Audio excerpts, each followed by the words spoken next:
NetSupport Manager offers multiple layers of security to protect your organization and end users, one of which is two-factor authentication. Two-factor authentication provides an extra layer of security when control users connect to clients on a gateway, which we highly recommend. The gateway provides a method for connecting via HTTP or via the web and delivers web-based remote control without the need for modifications to existing firewall configurations.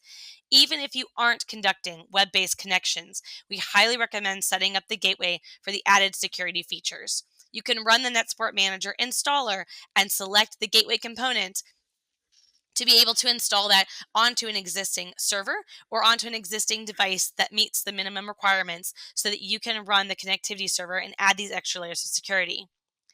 Now, in order to set up these extra layers of security, you'll need to open up the connectivity server console, select File, and open Configure Connectivity Server. Now we have our configurator open.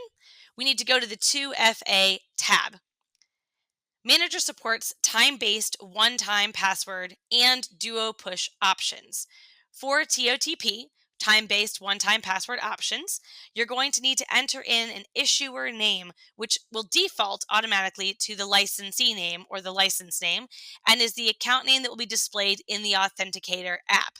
So if you choose this option, you may want to change this name or just keep it to match your existing license name, depending on what your license name is.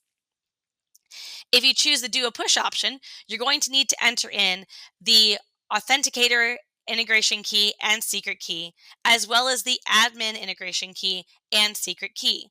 This info can be copied from the Duo admin panel dashboard, and an owner level Duo admin account is required to obtain the API information.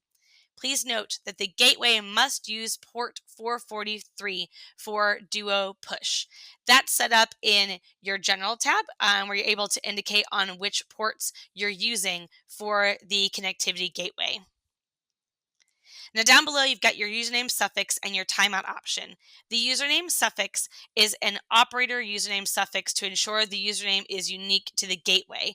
So you want to make sure that you select something that's going to be unique to this machine to identify what is prompting people for the password and where the prompt is coming from.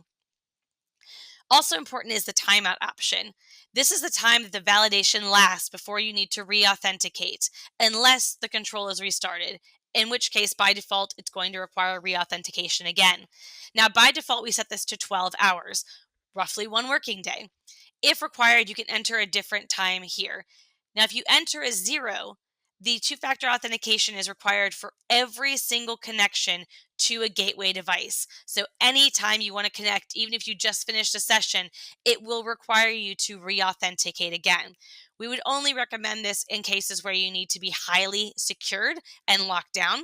Otherwise, you may want to set timeout for half a day, a whole day, 24 hours, whatever best suits your organization and your policies.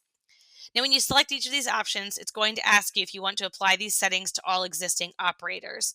You do want to have all your operators following this procedure and make sure it's associated with each operator, not a group of people, because each individual operator needs to authenticate in order to use NetSupport Manager if you're using two-factor authentication.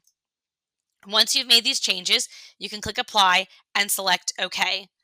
Now, you can enable two-factor authentication for individual operators, but that's done in the Operators tab.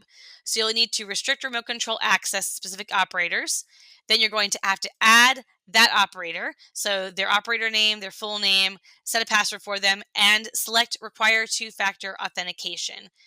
Now, once you've done that, you can select OK, apply those settings and changes, and be able to begin using two-factor authentication to help protect your network, your end users, and yourselves. To learn more about the gateway or the security settings that are available within NetSupport Manager, visit netsupportmanager.com and select the manual in the Resources tab, or you can view our additional technical documentations tab for an in-depth breakdown of the connectivity gateway, how to set it up, and which security features are available for it.